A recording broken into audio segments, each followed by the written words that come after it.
Hello नमस्कार दोस्तों, जैसा आप सभी जानते हैं 22 दिसंबर AIB 19 वक्त ज़्यादा नहीं है। आज 19 दिसंबर हो चुका है।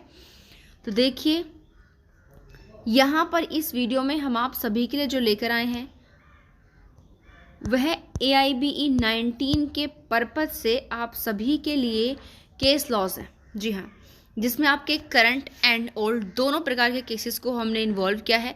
तो ध्यानपूर्वक इस वीडियो को आखिर तक देखिएगा और हो सके तो इस वीडियो को 2-3 बार देखिएगा ताकि ये केस लॉज आपको माइंड में इस प्रकार से फिट हो जाएं कि जब आपके सामने आए तो आप उसको क्लिक कर जाएं। ध्यान रखिएगा, इस वीडियो से 2 या 3 केस लॉज आपको 100% एग्जाम के अंदर मिलेंगे।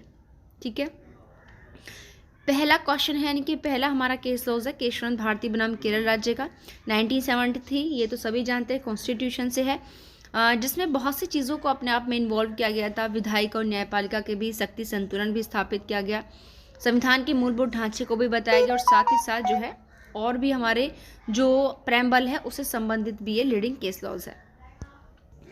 दूसरा केस है मेनका गांधी बनाम भारत संघ का, जिसमें व्यक्तिगत स्वतंत्रता को इंक्लूड किया गया। आर्टिकल 19 में इनके भ्रमण के अधिकार को मौलिक अधिकार के रूप में शामिल किया गया है। तीसरा केस है मारबरी बनाम मेडिसिन। यह है एक अमेरिकी प्रभाव का केस है जुडिशियल रिव्यू को लेकर के। भारत में जो है एल चंद्र कुमार का केस है जुडिशियल रिव्यू को, बट उससे पहले जो है ये मारबरी बनाम मेडिसिन का केस जो है लीडिंग केस आता है जुडिशियल, यानी कि न्यायिक समीक्षा न्यायिक पुनर्वलोकन के संबंध में। उसके बाद आता है गोलकनाथ बनाम पंजाब राज्य 1967 का ये केस है, जिसमें संशोधन करने की जो पार्लियामेंट की पावर है उसको लिमिटेड किया गया था। तो देखिए ये केस है इम्पोर्टेंट। ठीक है, आर्टिकल 368 से संबंधित भी आता है, 13 से रिलेटेड भी आता है और साथ ही साथ जो है प्रेम्बल से संबंधित भी आता है। नेक्स्ट केस है शाहबानो बेगम, यानी कि मोहम्मद अहमद खान बनाम शाहबानो बेगम का केस है 1985 का, जिसमें अगर हम सबसे पहली बात देखें तो व्यक्तिगत कानून और धर्मनिरपेक्ष कानूनों के बीच रिलेशन को यहाँ पर दर्शाया गया था। बट सबसे बड़ी बात देखिए इसके अंदर क्या है कि हमारा जो सेक्शन 125 था CRPC का, जिसमें भरण पोषण के संबंध में प्रावधान किया गया था, अगर हम BNSS देखें तो उसके सेक्शन 144 के अंदर ये प्रावधान है। तो यहाँ पर इन चीज़ों को इन्वॉल्व कैसे किया गया, देखिए ये व्यक्तिगत कानून धर्मनिरपेक्ष के बीच ये संबंध कैसे बना रहा है, क्योंकि ये जो शाहबानो बेगम थी इनको इनके पति से डिवोर्स के पश्चात इद्दत, क्योंकि मुस्लिम लोग के अकॉर्डिंग क्या है कि महिला जब तक इद्दत की अवधि में रहेगी तभी तक मेंटेनेंस ले सकती है, बट इस केस के माध्यम से क्या कहा गया कि महिला बाद में भी CRPC के सेक्शन 125 के अंतर्गत मेंटेनेंस की मांग कर सकती है जो मुस्लिम महिला होगी। तो इसीलिए इसे व्यक्तिगत कानून धर्मनिरपेक्ष के बीच रिलेशन बनाया गया है। ठीक है, नेक्स्ट है विशाखा बनाम राजस्थान राज्य। ये आप लोग जानते हैं केस आ भी चुका है ये, और ये सेक्सुअल हरेसमेंट से संबंधित है जो वर्क प्लेस होता है उन पर महिलाओं के बारे में। क्वेश्चन नंबर 7 है इंदिरा गांधी बनाम राजनारायण का केस है 1975 का, जो भारत में चुनावी सुधार के को लेकर के था, इससे संबंधित। नेक्स्ट है नवतेज सिंह जौहर बनाम भारत संघ 2018 का है, जो LGBTQ+ समुदाय के लोगों के लिए महत्वपूर्ण जीत थी। ठीक है, ध्यान रखिएगा केस का नाम, यानी कि इस केस के अंदर 377 जो IPC का सेक्शन था उसको आंशिक रूप से असंवैधानिक घोषित भी कर दिया गया था। नेक्स्ट केस है 9 इंडियन यंग लॉयर्स एसोसिएशन बनाम केरल राज्य। यह जो केस है सबरीमाला मंदिर है, जो मतलब केरल का सबरीमाला मंदिर था उसे महिलाओं के प्रवेश को लेकर के था। 10वां है RV जिला रजिस्ट्रार का केस, जिसमें गोपनीयता कानून और जो डेटा सुरक्षा है उसको लेकर डिसीजन दिया गया था। अभी हमने ऊपर मारबरी के केस में बताया था, तो वो ये एल चंद्र कुमार बनाम भारत संघ का केस 1997 का जुडिशियल रिव्यू को लेकर के। कर्नाटक राज्य बनाम भारत संघ का जो केस है भी 1977 का है, जिसमें संघीय ढांचे के संबंध में बात की गई थी। कुछ केसेस ऐसे भी आ जाते हैं देखिए जिनके संबंध में हम पढ़ते नहीं, बट वो लीडिंग केसेस होते हैं, ये ध्यान रखिए। कर्नाटक राज्य बनाम भारत संघ का केस जो है ये संघीय ढांचे से संबंधित है। 13वां क्वेश्चन है DK बसु बनाम पश्चिम बंगाल राज्य, जो कि कस्टडी में जो एक्यूज्ड होता है उस पर रोकथाम को लेकर बनाया गया था कि भाई उस पर बहुत, जब कोई अभियुक्त जो है कस्टडी में है उस समय उस पर बहुत सी यातनाएं की जाती हैं, उसको बहुत टॉर्चर किया जाता है। तो उस चीज़ को रोकने के लिए इस केस में दिशा निर्देश सुप्रीम कोर्ट के द्वारा दिए गए थे। नालसा बनाम भारत संघ का जो मामला है यह जो ट्रांसजेंडर पर्सन होते हैं उनके राइट्स को लेकर के था, और इस केस के बाद ही ट्रांसजेंडर व्यक्तियों को तीसरे लिंग के रूप में पहचान दी गई थी कि वो अपने विकास के लिए, अपने ब्राइट फ्यूचर के लिए कोई भी काम कर सकते हैं। ओल्गा टेलिस बनाम बॉम्बे म्यूनिसिपल कॉरपोरेशन 1985 का जो केस है ये आजीविका से संबंधित है। आर्टिकल 21 के अंतर्गत आता है कि भाई जीवन जीने के लिए व्यक्तियों को आजीविका ज़रूरी होती है, और इसलिए इसे आर्टिकल 21 में जीवन जीने के अधिकार के अंतर्गत शामिल किया गया। कि फुटपाथ पर जो लोग रेडी वगैरह लगाते हैं उनके लिए मोस्टली ये केस था कि भाई जहाँ पर सुविधाजनक स्थिति है वहाँ पर वो लोग अपनी ठेली वगैरह लगा सकते हैं। झुग्गी झोपड़ियों को लेकर ये केस था। ठीक है, 16 है हमारा कुणाल सूद बनाम भारत संघ का, जिसमें जो मृत्यु दंड की सजा जिन लोगों को दी जाती है उनके अधिकारों के संबंध में बात की गई थी। नेक्स्ट केस है हमारा 17 टी के रंगराजन बनाम तमिलनाडु राज्य का। उसके बाद आता है 18 अरुणा सानबाग का मामला, जिसमें एक्टिव यूथेनेसिया और पैसिव यूथेनेसिया के संबंध में बात की गई थी। निष्क्रिय इच्छा मृत्यु। 19 है कि के वर्मा बनाम भारत संघ का केस, जिसमें भारत में सूचना के अधिकार के संबंध में प्रावधान किया गया, दिशा निर्देश दिए गए हैं। 20 है मिनरवा मिल बनाम भारत संघ। ये जो मिनरवा मिल का केस था ये मोस्टली केस संबंधित था कि जो फंडामेंटल राइट्स हैं हमारे और जो directive principles of state policies हैं उनके बीच सामंजस्य स्थापित होना चाहिए। इस चीज़ को लेकर के केस फाइल किया गया था 20वां। ठीक है, और 21 जो केस है हमारा टाटा कंसल्टेंसी सर्विसेज बनाम आंध्र प्रदेश राज्य का, ये भारत में इनकम टैक्स को लेकर के केस था। तो ये 21 केसेस जो हमारे ओल्ड हैं इनमें से आप लोग देखिएगा कम से कम 2 केसेस इनमें से आपको लगने वाले हैं। और अब शुरू करते हैं हम इम्पोर्टेंट करंट केसेस जो 2024 के हैं। तो इस वीडियो को आखिर तक देखिएगा। जैसे ओल्ड केसेस में हमने बताया था कम से कम 2 केस आपको ज़रूर मिलेंगे, वैसे ही ध्यान रखिएगा इन न्यू केसेस में से भी आपको 2 या 3 केसेस मिलेंगे, क्योंकि 2024 में बहुत से ऐसे इंसिडेंट हुए हैं जो बहुत ज़्यादा जो है लाइट में रहे हैं। तो उन केसेस के बारे में मोस्टली आप लोगों को जानकारी होनी चाहिए। तो सबसे पहला केस है हमारा इंद्री संरचनाओं के विध्वंस के मामले में निर्देश और अन्य। ठीक है, जो ये मतलब बुलडोजर जस्टिस को लेकर जो केसेस चले हैं इनसे संबंधित है, ये ध्यान रखिएगा। तो आप लोग जानते हैं बहुत इस समय इंपॉर्टेंट है। रामजी लाल बनाम बैरवा और अन्य बनाम राजस्थान राज्य और अन्य का केस है, जिसमें यह डिसाइड किया गया था सुप्रीम कोर्ट के द्वारा कि जो सेक्सुअल हरेसमेंट वाले केसेस होते हैं उनमें समझौता नहीं किया जाएगा। उसके बाद तीसरा केस है सरोज और अन्य बनाम इफ्को जनरल इंश्योरेंस कंपनी। इस केस में यह कहा गया था कि जो आधार कार्ड है वो किसी भी मामले में जन्मतिथि का हम उसको आधार नहीं बना सकते हैं। उसके लिए जो स्कूल का सर्टिफिकेट होता है त्यागपत्र सर्टिफिकेट, उसको ही क्या माना जाएगा, इम्पोर्टेंट माना जाएगा।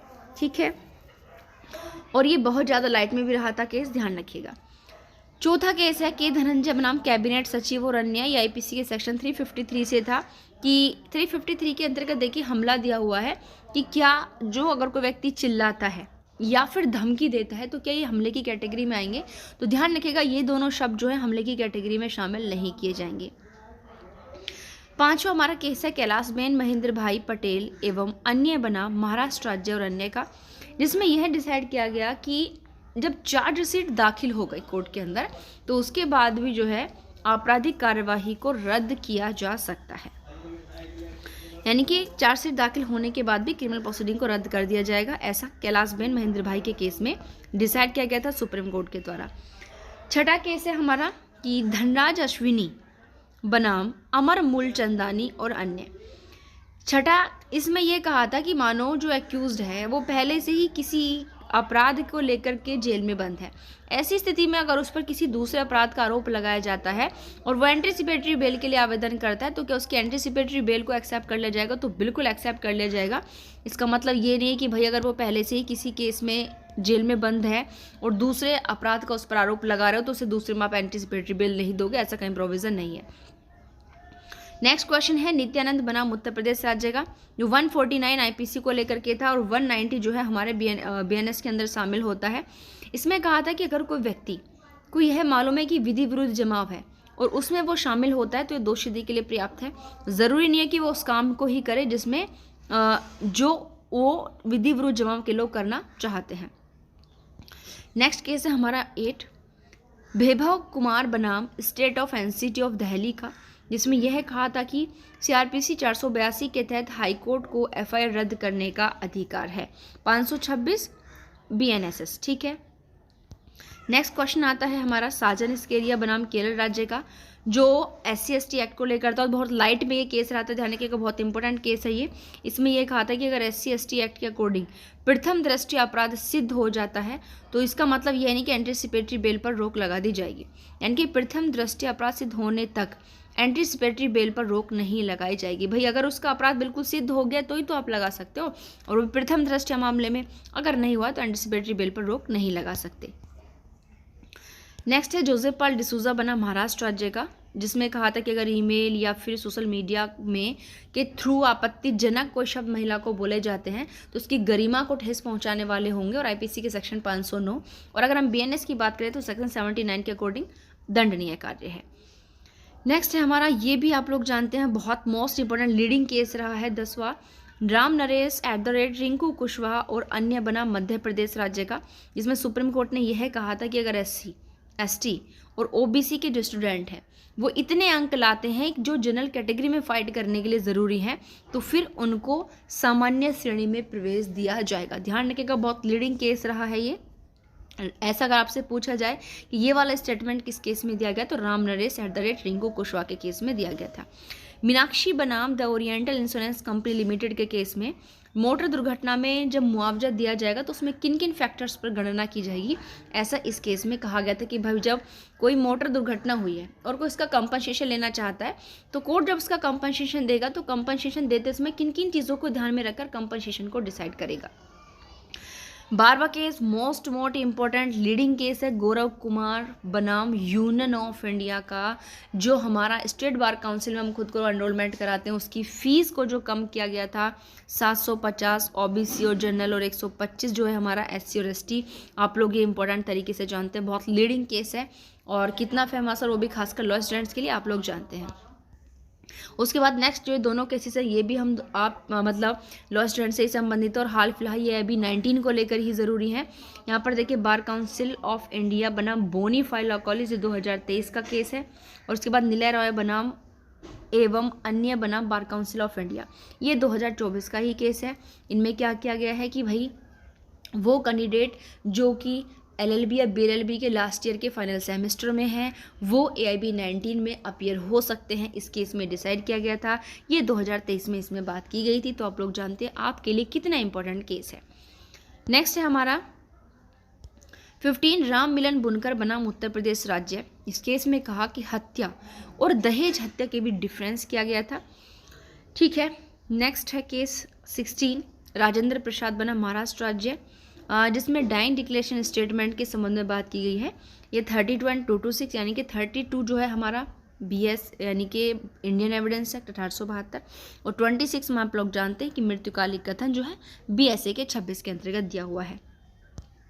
17 केस वेरी मोस्ट इंपॉर्टेंट, आप लोग जानते हो, एसोसिएशन फॉर डेमोक्रेटिक रिफॉर्म्स बनाम यूनियन ऑफ इंडिया चुनावी बॉन्ड योजना को लेकर के, ठीक है।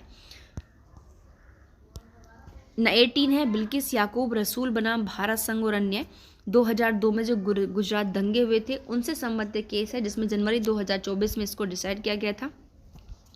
19 पंजाब राज्य बनाम देविंदर सिंह, वर्गीकरण के अंदर भी वर्गीकरण वाला प्रावधान जो है ये इस केस से संबंधित है।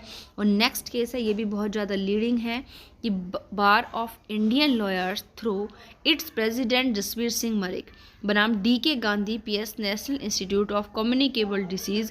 इस केस में कहा गया था कि अगर अधिवक्ताओं की सेवा में कोई कमी होती है तो उसको उपभोक्ता संरक्षण अधिनियम के अंतर्गत शामिल नहीं किया जाएगा। तो मैंने आपको ये बता दिया कि कौन कौन से केसेस बहुत ही लीडिंग है यहाँ पर। तो देखिए आप लोग समझ चुके होंगे, और अगर आपने हमारी पहले की वीडियोस देखी हैं जो हमने AIB 19 के प्रीवियस ईयर के पेपर सॉल्व कराए हैं, वहाँ भी आपने देखा होगा केसेस कितने वेटेज रखते हैं, जिस साल का पेपर होता है उस साल के भी लीडिंग केसेस पूछे जाते हैं और पुराने भी लीडिंग केसेस पूछे जाते हैं। तो मैंने आपको ओल्ड एंड न्यू लेकर आई हूँ। अगर आप इस मेरी वीडियो को ज़्यादा से ज़्यादा शेयर करेंगे, सब्सक्राइब करेंगे, पसंद करेंगे और प्लीज़ मुझे कमेंट करके बताएं कि क्या 22 दिसंबर से पहले मैं इस प्रकार की और मोस्ट इंपॉर्टेंट केस लॉस की सीरीज़ लेकर आऊँ या नहीं आऊँ, यानी कि ओल्ड भी लीडिंग केसेस जो आने की संभावनाएं होती हैं और साथ ही साथ जो है 2023 के भी लीडिंग करंट केसेस की वीडियो। आप लोग मुझे कमेंट करके ज़रूर बताएं कि वीडियो आपको पसंद आई और मुझे नेक्स्ट वीडियो बनानी चाहिए या नहीं बनानी चाहिए। Thank you.